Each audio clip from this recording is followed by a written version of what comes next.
Greetings and salutations. Today we'll be covering the confounding disappearance of Matthew Greene. On July 16th, 2013, math teacher Matthew Greene, a resident of Pennsylvania, was on a hiking trip when he would go missing. Now, to understand why this disappearance is so confounding, we must look into who Matthew Greene was.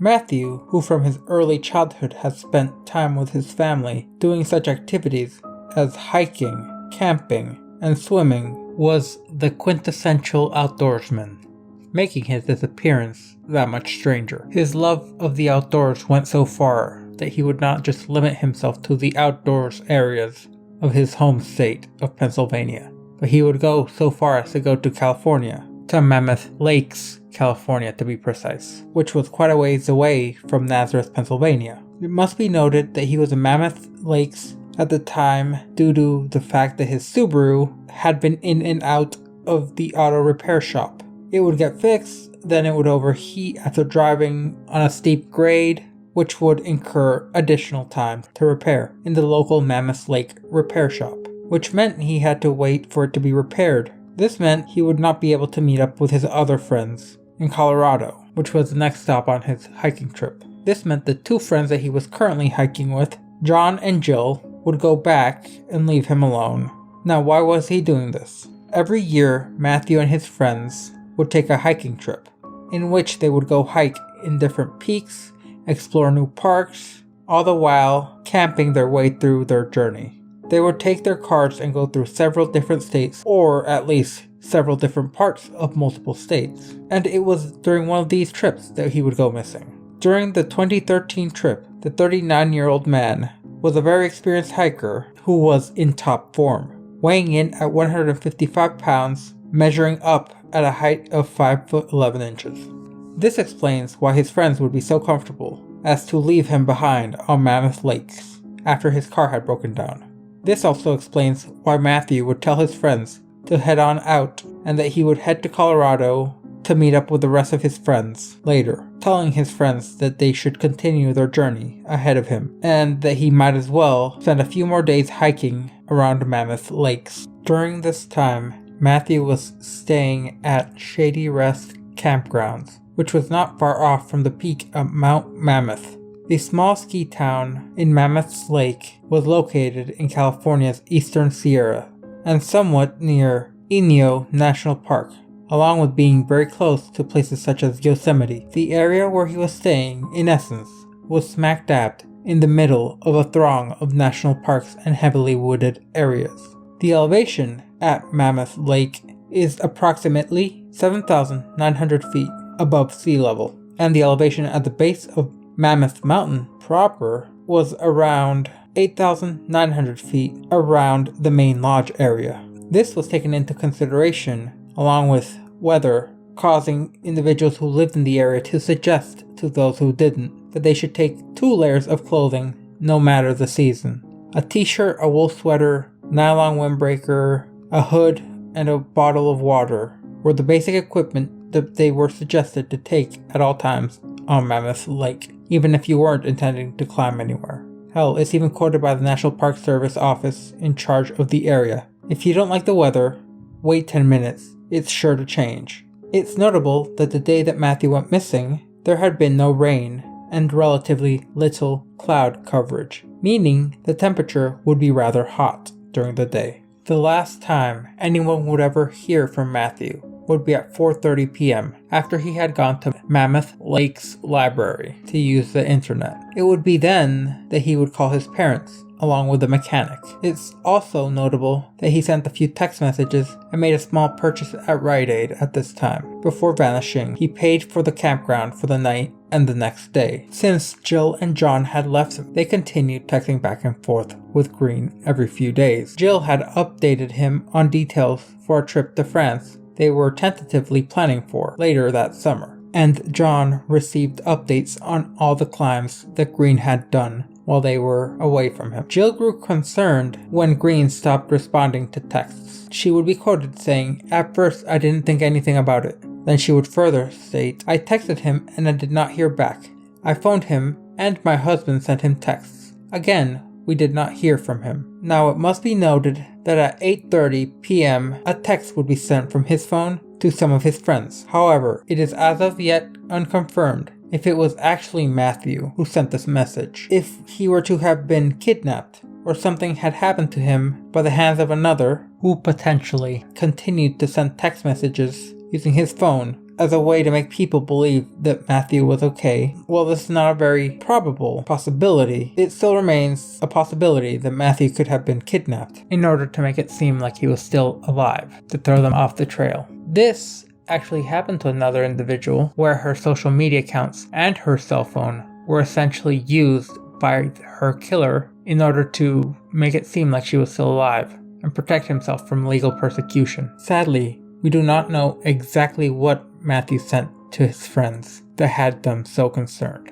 even after all this time. The last time Matthew's cell phone pinged off a phone tower was when he was on the northmost face of Mammoth Mountain, or at least that's what some sources have claimed. This would mean that Matthew was still out hiking when the sun was no longer visible. This seems rather out of the norm for someone of Matthew's experience and skills, especially since he was only carrying a backpack, some water, and socks, along with having his shoes with other bits of clothing accessible to him. This was because he had left the rest of his gear. Essentially, all of the heavy-duty hiking gear was in the backpack in the campgrounds. Matthew would have known that he should not have been on the mountain at that time, especially without any of his gear. From what his last known location, or at least his phone's last known location, was, he would be around a 5-mile hike away from camp, in the dark, while already exhausted and tired from the day of hiking. And I'll tell you, this is in no way a safe or easy trek to do. Let me paint you a picture. It's dark, you can't see, nocturnal animals are coming out, and you're likely to be disoriented and fatigued. This is most definitely a recipe for disaster. You could hurt yourself, or accidentally run into an animal due to not being able to tell what they are, or be injured by someone else due to not being able to be distinguished in the dark from a rather large animal. However, it must be noted that Matthew was wearing a bright white hiking backpack along with bright, nearly neon yellow shoes, while carrying crampons and an ice axe, meaning that while he was significantly under-equipped, he had not been completely unprepared. In theory, he should be very visible, or at least somewhat visible, and have the implements needed to take himself out of the most common situations and hazards he could run into. Now, even with all that, we don't know precisely what happened to Matthew. The following days, John and Jill made contact with the Greene's families in an attempt to find out what happened to him. However, due to everyone having the knowledge and confidence about Matthew's outdoorsman abilities and skills, they figured it would be safe to wait a bit longer before doing anything rash, like submitting a missing persons report. It wouldn't be until after 3 nights going unpaid that the host of the campsite reported the abandoned campsite on the suspicion of missing or an overdue person. 2 Mammoth Lake Police Department officers responded to the call, and they would visit the campgrounds and record all the information they were able to gather in their police logs. Campsite number 164 was left intact, but Greene had not returned to it. His neatly folded laundry had been left stored, untouched, inside the tent, along with some gear. His food still safely stored. At this time, authorities investigating would go on to state, "We can't really do a whole lot unless a missing persons report is filed." And Detective Doug Hornback would further state, "We'll get a name and the information, put it on a log, and that is as far as it goes." So the campsite was broken down, Greene's gear was put into storage, and new campers would soon occupy the site he had left. It would not be until July 26, 10 days after anyone had heard from him, that Greene's mom expressed concern to her daughter, seeing as she had not yet heard from Matt. However, his sister would remain rather confident in his abilities, since Greene would often go on long hikes and walks, backpacking trips, and the like, and while on those trips, he did not return messages quickly. After having expressed this to her mother, the family would go on to wait further still. It was notable that sometimes it would take Matthew weeks to readjust to society after a good trek. He enjoyed the solitude of the wilderness and was not into technology, so his family as a whole ignored the mother's concerns, stating things like he probably couldn't recharge his phone or was spending some time in the back country. It would be on July 29th, a whole 7 days after Greene's campsite was put into storage, that Jill contacted to inquire about the car, since it might be holding up Matthew.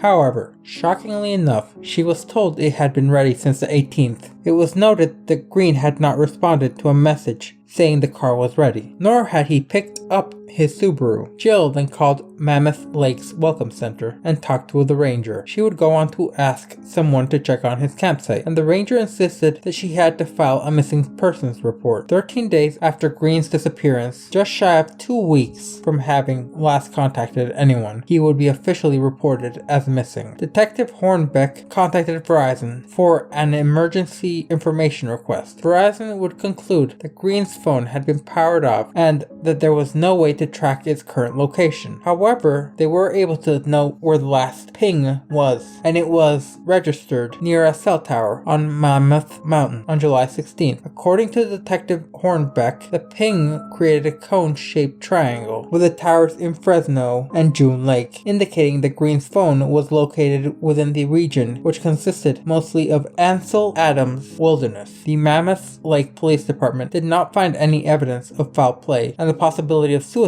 was quickly ruled out. Greene did not have any financial troubles. He was single and showed no signs of depression when his friends last saw him in Mammoth. Jill said he was his normal, optimistic self when she last saw him. On July 13th, Detective Hornbeck notified Bill Greene, no relation to the Greenes, at Mono County Sheriff's Search and Rescue. Typically, when a person was reported overdue in the mountains, Search and Rescue launches an investigation. They are quick to respond back with a healthy roster of volunteers that are experienced mountaineers to help search for Matthew Greene. However, Matthew Greene did not tell anyone where he was going, and his car was still at the mechanic, so they didn't even get a trailhead, and without a location, Search and Rescue could not begin their search. Matthew Greene could have gone anywhere. Most of his equipment was stored in his car, which was parked outside the Norco Goodyear while waiting for repair, meaning he had access to his personal belongings 24 hours a day. From an inventory of equipment left in his car and tent, friends were able to deduce what he was carrying with him, saying that he was probably wearing a blue Outdoors Reach ball cap, a black t-shirt over a long sleeve green shirt. The 231,533 acre wilderness area located west of Mammoth Lakes and the Sierra Nevada crest in Madera County, which coincidentally shared a border with Yosemite National Park to the north, and the 581,000 acre John Muir Wilderness to the south, was the general area that was believed which Matthew could have been in. Even though the region was popular for hiking, backpacking, and climbing, the mountain range was vast and rugged, making an official search operation almost impossible. This meant that Search and Rescue could not launch a formal search without a known destination, which was more precise in this massive area. However, they could send teams to Minaret region on quote-unquote training missions. They would also check the summit registers in the range and have a helicopter team do a quick cursory flyover. Detective Hornbeck would work closely with the U.S. Forest Service to contact people with overnight wilderness permits in the region, questioning if anyone spoke with Greene on the trail or on a shuttle, or even gave him a ride. They may not have originally come forward or even known that he was missing. This meant that Matthew's friends and family would have to conduct the large majority of the search themselves. One advantage that the family had over anybody else was the knowledge of a certain habit Matthew had. He would tear out pages from trail guides with maps of the trails he intended to take and hike with them, carrying them around rather than carrying the entire guide, then later reinserting them once he had come back home, kinda like a way to mark his achievement. This meant that by comparing Matthew's trail guide, which was still in the car, with a fresh trail guide from someone else, they would be able to gain a general area of where Matthew Matthew intended to be. And by doing this, they narrowed it down to an intended area of 5 miles by 20 miles. This area encompassed mountains to the west, which were around 13 miles away from the campsite proper. However, this was still a massive area, but it gave them a starting point for their search, which would be rather extensive, taking at least a couple weeks. Greene's family would go so far as to hire an aerial tour company to do a flyover above the region with a mounted RED digital camera on the wing of one of the company's old Piper airplanes. The camera recorded high-quality images at 30 frames per second while being zoomed in at 3 times. They would go on to record 100 gigabytes of data that would later be processed and examined. However, this wound up being a dead end, since there was no evidence of anything involving Greene.